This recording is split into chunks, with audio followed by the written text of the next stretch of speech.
Hello दोस्तों, आप सभी का स्वागत है क्रिस्टल ऑल स्टडी चैनल पर। This side your mentor Pushpen Singh sir for history and domain. चलिए आज हम देखेंगे यहाँ पर हमारा लेक्चर नंबर 14 इम्पोर्टेंट मूवमेंट्स, और इसमें हम डिस्कस करेंगे क्या क्या मूवमेंट्स हुए इम्पोर्टेंट और कैसे इनका इम्पोर्टेंट रोल रहा हिस्ट्री में, मॉडर्न हिस्ट्री में, और कौन कौन से क्वेश्चन सीयूटी में आपके आ सकते हैं। Let's begin. तो सबसे पहला आता है, हम स्टार्ट करेंगे जो हमने पीछे डिस्कस कर लिया था। मूवमेंट्स की जगह आप यहाँ पर ये बोल सकते हैं इवेंट्स ऑफ मॉडर्न इंडिया। ठीक है। तो सबसे पहले ये पहला टॉपिक है आपका 14 पॉइंट्स ऑफ जिन्ना। तो जिन्ना के जो 14 पॉइंट्स थे वो क्या क्या थे, तो ऐसा सच आपको बहुत पूरा याद नहीं करना है 14 का 14 पॉइंट्स, लेकिन एक बार मैं आपको बता देता हूँ कि क्या क्या उनके डिमांड्स थी। ठीक है। जिन्ना ने 14 पॉइंट्स दिए थे ताकि उन चीज़ों को INC and the British government उसको एक्सेप्ट कर ले कि हाँ ये चीज़ें हमारी रहने वाली हैं। तो 14 पॉइंट्स ऑफ जिन्ना क्या क्या थे वो देख लेते हैं एक बार। सबसे पहला उसने बोला था कि इंडिया शुड हैव वन और टू फेडरेशंस, और ऑटोनॉमी की उसने बात करी थी, मैक्सिमम ऑटोनॉमी होनी चाहिए। तीसरा, मुस्लिम्स का रिप्रेजेंटेशन बहुत ज़्यादा होना चाहिए उनके on the basis of their population. Then Muslim should have separate electorates, उनका ऑफिशियल जो लैंग्वेज होना चाहिए वो उर्दू होना चाहिए। सिंध को बॉम्बे प्रेसिडेंसी से अलग कर देना चाहिए, ये एक इंपॉर्टेंट डिमांड थी। फिर रिलीजियस लिबर्टी को उन्होंने बोला कि रिलीजियस लिबर्टी होना चाहिए। देन इकोनॉमिक सेफ गार्ड्स की वो बात करते हैं कि इकोनॉमिक सेफ गार्ड्स किसको, मुस्लिम्स के लिए मिलने चाहिए। नाइन्थ पॉइंट था उनका सिंध का गवर्नमेंट, वही पॉइंट आ गया, मुस्लिम्स इन सर्विसेज। ठीक है। Then protection of Muslim cultures के बारे में उन्होंने बात करा, एजुकेशनल सेफ गार्ड के बारे में बात करा, रिप्रेजेंटेशन इन कैबिनेट के बारे में बात करा, और कॉन्स्टिट्यूशनल रिफॉर्म्स के बारे में। तो ये कुछ 14 पॉइंट्स थे जो जिन्ना के थे, लेकिन ये पेपर में एक्चुअली आपसे नहीं पूछा जाएगा। ज़्यादा से ज़्यादा 14 पॉइंट्स किसने दिया ये पूछा जाएगा सीयूटी के एग्जाम में। तो आप आंसर लेके आएंगे मोहम्मद जिन्ना। ठीक है, मोहम्मद जिन्ना। ठीक है। मोहम्मद जिन्ना का लेना देना किससे था, he is remembered as the founder of Pakistan. ठीक है, फाउंडर ऑफ पाकिस्तान। और मुस्लिम लीग में इनका इंपॉर्टेंट रोल रहा, मुस्लिम लीग में। ठीक है ना। 14 पॉइंट्स किसने दिए थे, जिन्ना ने दिए थे। चलिए मूविंग ऑन टू फर्दर, हमारा नेक्स्ट टॉपिक है लाहौर सेशन। लाहौर सेशन 1929 का हुआ था, इंपॉर्टेंट चीज़ों को डिस्कस करने के लिए कि कैसे आपका आगे क्या रहने वाला है साइमन कमीशन के बाद। किसके बाद, साइमन कमीशन के बाद। साइमन कमीशन कब आया था, 1927 में आया था। इसमें 10 मेंबर्स थे, ऑल इंग्लिश मेंबर्स थे, इसलिए इनको क्या नारा लगाया गया था, साइमन गो बैक। और इसीलिए यहाँ पर प्रोटेस्ट हुआ क्योंकि यहाँ पर सारे के सारे कौन थे, ब्रिटिशर्स थे। डिमांड क्या थी इंडियंस की, एटलीस्ट इसमें इंडियंस होने चाहिए, क्योंकि आप इंडिया के बारे में डिस्कस करने आ रही है, कमीशन पूरी का पूरी इंडिया को डिस्कस करने आ रही थी उसके बारे में। तो अब वो चीज़ें नहीं हुई, तो उसके बाद कहीं ना कहीं लाहौर सेशन होता है। लाहौर सेशन को हेड कौन कर रहे थे, जवाहरलाल नेहरू। ठीक है, जवाहरलाल नेहरू। और इसी में उन्होंने क्या डिसीजन लिया था, कंप्लीट इंडिपेंडेंस का, पूर्ण स्वराज का उन्होंने रेजोल्यूशन पास करवाया था। The decision to celebrate 26 January 1930 को as the independence day was taken. ठीक है, 26 जनवरी 1930 को क्या मनाया जाएगा, इंडिपेंडेंस डे। और इसीलिए आगे चल के 1947 के बाद से ही जब हम देखते हैं कि इंडिया आज़ाद होता है तो रिपब्लिक डे मनाने लगते हैं इसी दिन को। ठीक है, 26 जनवरी को। कहाँ पे हुआ था, लाहौर में हुआ था, दिसंबर 1929 में। कौन प्रेसिडेंट था यहाँ पर, जवाहरलाल नेहरू प्रेसिडेंट है। ठीक है। नेक्स्ट इवेंट होता है यहाँ पर, यहीं पर डिसीजन किया लिया जाता है कि हम आगे रिवॉल्ट करेंगे। तो अब रिवॉल्ट में कहीं ना कहीं सॉल्ट सत्याग्रह, सॉल्ट को एज अ आप कह सकते हैं कि वेपन गांधी जी ने बनाया कि हाँ हम लोग का जो आगे का आने वाला एक्शन होगा, कोर्स ऑफ एक्शन, वो होगा सॉल्ट सत्याग्रह। सॉल्ट क्योंकि एक बेसिक नेसेसिटी था, और इस पर ब्रिटिश ने क्या लगा के रखा था, सॉल्ट टैक्स।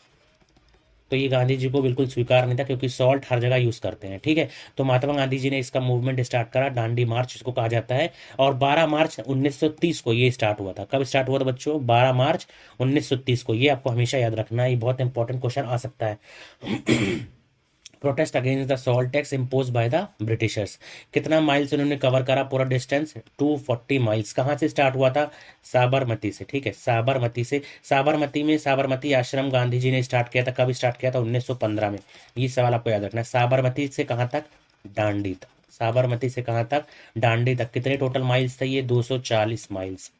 ये भी आपको याद दिमाग में रखना है कि 240 माइल्स थे। और गांधी जी ने क्या करा, ऐसे सिंबॉलिक ब्रेकिंग ऑफ द वो डांडी पहुंचते हैं बीच पर, फिर क्या करते हैं उसको उठाते हैं, और उसको बस वही उठाना ही, सॉल्ट उठाना ही कहीं ना कहीं वो सॉल्ट लॉ को तोड़ने के बराबर था। कब पहुंचते हैं ये भी आपको याद रखना है, अप्रैल 6 1930, अप्रैल 6 1930, ये इंपॉर्टेंट डेट्स है। कब स्टार्ट हुआ था, मार्च 12 1930 को डांडी मार्च।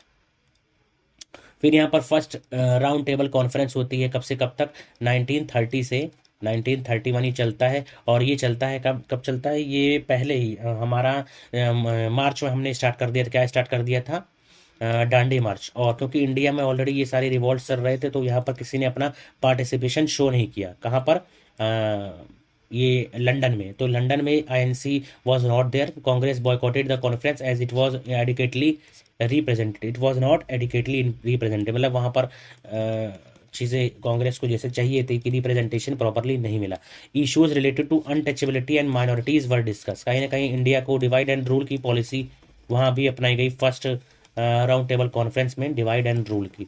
वहाँ पर भी बस वही बातें करी गई कि कैसे माइनॉरिटीज़ को और अलग किया जाए, अनटचेबिलिटीज़ पे बात करा गया। तो ये आपको याद रखना है कब से कब हुआ था, नवंबर 1930 से जनवरी 1931, ठीक है। और कहीं ना कहीं ये कंप्लीट फेलियर रहता है, क्योंकि इसमें वन ऑफ द इम्पोर्टेंट जो फेस था ऑफ द इंडियन से वो था आईएनसी। तो इस आईएनसी का पार्टिसिपेशन इसको बिल्कुल जीरो था। गांधी इरविन पैक्ट फिर आता है, क्योंकि अब यहाँ से लंदन से प्रेशर आने लगा कि गांधी जी को मनाइए, उनको बुलाइए सेकंड राउंड टेबल कॉन्फ्रेंस के लिए। तो गांधी इरविन पैक्ट होता है, इसमें मार्च 1931 को गांधी जी और लॉर्ड इरविन दोनों साइन करते हैं कि गांधी जी सिविल डिसोबीडियंस को एंड करेंगे और कांग्रेस क्या करेगी, पार्टिसिपेट करेगी सेकेंड राउंड टेबल कॉन्फ्रेंस में। तो ये इंपॉर्टेंट है कि गांधी इरविन पैक्ट कब हुआ था, मार्च 1931 में, ठीक है, मार्च 1931 में। और इसके कारण एंडेड कहीं ना कहीं सिविल डिसोबीडियंस मूवमेंट को एंड किया गया था। सेकेंड राउंड टेबल कॉन्फ्रेंस होता है जिसमें गांधी जी फेस थे, किसका फेस थे, आईएनसी का, ठीक है। और उन्होंने बोला कि इंडियंस को वो प्रेजेंट करने जा रहे हैं। लेकिन फिर वहाँ पर भी क्या हुआ, बी आर अम्बेडकर कहते हैं कि नहीं नहीं, गांधी जी का कोई लेना देना नहीं है, मतलब Gandhi ji is not the face of whole communities जो भी वहाँ प्रेजेंट है। तो वो कम्युनिटी वाइज ले रहे थे, गांधी जी कह रहे थे नहीं नहीं ऐसा हिंदू वो पूरा देंगे, जो भी है पूरा कम्युनिटी का एक साथ लेंगे। तो सेकेंड राउंड टेबल कॉन्फ्रेंस कब हुआ था, 1931 में, सितंबर टू दिसंबर 1931। गांधी जी इसमें रिप्रेजेंट करते हैं कांग्रेस को। Discussions on constitutional reforms and communal representation took place, और फेल्ड हो जाता है, कोई भी कंसेंसस नहीं बनता है कौन द मेजर इश्यूज। तो उसके बाद फिर थर्ड राउंड टेबल कॉन्फ्रेंस होगा, और थर्ड राउंड टेबल कॉन्फ्रेंस में क्या होता है, ये held in London November 1932। Efforts to resolve constitutional deadlocks, और मैकडोनल्ड क्या करते हैं इसके बाद, कम्युनल अवार्ड को अनाउंस करते हैं। ये इंपॉर्टेंट है, आपको तीनों के साथ पढ़ा दे रहे हैं। कम्युनल अवार्ड को कौन अनाउंस करता है, मैकडोनल्ड। और इसके बाद क्या होता है कि many Indians leaders were in the present, तो कहीं ना कहीं मेजर पॉलिटिकल पार्टीज का कोई भी पार्टिसिपेशन इसमें नहीं रहता है। और इसके बाद ही गवर्नमेंट ऑफ इंडिया एक्ट 1935 आता है। तो ये कुछ इंपॉर्टेंट चीज़ें जो आपको याद रखनी है। थर्ड राउंड टेबल कॉन्फ्रेंस कब से कब हुआ था, नवंबर 1932 में हुआ था, और रैमसे मैकडोनल्ड ने क्या लाया था, कम्युनल अवार्ड लाया था। चलिए, अब सेकेंड राउंड टेबल कॉन्फ्रेंस जब फेल हो जाता है तो गांधी जी वापस आते हैं, तो उनको फिर सीधा सीधा ये होता है कि यार उनको जेल में डाल दिया जाता है, ठीक है, जेल में डाल दिया जाता है। एंड देन कम्युनल अवार्ड का अनाउंसमेंट होता है, कब होता है, 1932 में, जैसा भी आपने देखा थर्ड राउंड टेबल कॉन्फ्रेंस में, ठीक है। और प्रोवाइडेड सेपरेट इलेक्ट्रोड्स, इसमें सेपरेट इलेक्ट्रोड्स दिए जाते हैं, ठीक है। आपको सवाल आ सकता है कि मुस्लिम्स को सेपरेट इलेक्ट्रोड्स कब दिया गया था, तो ये आपको याद रखना 1909 में, ठीक है, मोरले मिंटो रिफॉर्म्स में। कौन से रिफॉर्म्स में, मोरले मिंटो रिफॉर्म्स में। अब क्या बात हो रही है कि यहाँ पर अनटचेबल्स को अलग दो, बाकी जो और कम्युनिटीज़ हैं हिंदूज़ के अंदर उनको अलग अलग सेक्शंस में बांट कर उनको भी सेपरेट इलेक्ट्रोड दो। तो गांधी जी इसके सख्त खिलाफ थे, और उन्होंने यरवदा जेल में उस समय बनते, तो वहाँ पर फास्ट अनटू डेथ किया था, फास्ट अनटू डेथ किया था। क्या किया था, फास्ट अनटू डेथ। तो कम्युनल अवार्ड आपको समझ आया होगा कि मैकडोनल्ड ने दिया था, 1932 में दिया था। और इसमें सेपरेट इलेक्ट्रेट्स की बात हुई थी, किसके लिए, डिप्रेस्ड क्लासेस के लिए। देन यहाँ पूना पैक्ट आता है। पूना पैक्ट क्या होता है, क्योंकि आपको बताया कि यरवदा जेल में, कहाँ पर, यरवदा जेल में Gandhi ji was in the lockup, और वो वहाँ पर कहते हैं कि नहीं नहीं ऐसा नहीं होने देंगे, Hindu community as a one रहेगा, और उन्होंने फास्ट अनटू डेथ किया था। तो इसके बाद क्या होता है कि फिर मालवीय जी का बहुत ज़्यादा इसमें रोल रहता है, मदन मोहन मालवीय जी का, कि as a negotiator from the side of Gandhi ji, क्योंकि गांधी जी तो जेल में बंद थे, तो सारी नेगोशिएशन वगैरह कहीं ना कहीं मदन मोहन मालवीय जी ने और अम्बेडकर के बीच वो सारी चीज़ें डिस्कशन हुआ था। और फिर एक रेजोल्यूशन निकल के आया कि ठीक है, अभी के लिए जो डिप्रेस क्लासेस का जो डिमांड है कि यार ठीक है, आपको सेपरेट इलेक्ट्रोड्स का, Ambedkar as a community leader उन्होंने वो ड्रॉप कर दिया था, ठीक है। तो और किसके लिए रेडी हुए थे? जॉइंट इलेक्टोरेट के लिए, joint electorate along with that reserve seats कुछ करी गई थी, ठीक है, रिजर्व्ड सीट्स करी गई थी डिप्रेस्ड क्लासेस के लिए इन द प्रोविंशियल लेजिस्लेचर्स, और इसके कारण कहीं ना कहीं separate electorate for depressed classes को एंड करा गया। ये काफ़ी इंपॉर्टेंट चीज़ था। अच्छा, चलिए आज हम फिर यहाँ पर आगे हम डिस्कस कर लेते हैं कुछ इंपॉर्टेंट, जो हमारा मेन फोकस रहता है। जिन्नास के 14 पॉइंट क्या थे? मुस्लिम ऑटोनॉमी के बारे में वो बात करता है, वेरी इंपॉर्टेंट, यहाँ पर आपको पढ़ना है। ये आप जब आपने हम मेरे साथ लेक्चर कवर करा होगा तो काफ़ी आपको आसान लगेगा भी। Who presided over the Lahore session? तो लाहौर सेशन को कौन लीड कर रहा था? जवाहरलाल नेहरू। कौन लीड कर रहा था? Jawaharlal Nehru. What was the main objective of the Dandi march? तो डांडी मार्च का क्या था? Protest against salt tax, protest against salt tax. Why did the Congress boycott the first round table conference? तो फर्स्ट राउंड टेबल कॉन्फ्रेंस क्यों boycott किया गया? तो ये बहुत इजी है, क्योंकि dispute over leadership, lack of representation, disagreement on the agenda. तो लैक ऑफ रिप्रेजेंटेशन था, ठीक है, ये आपको याद रखना है।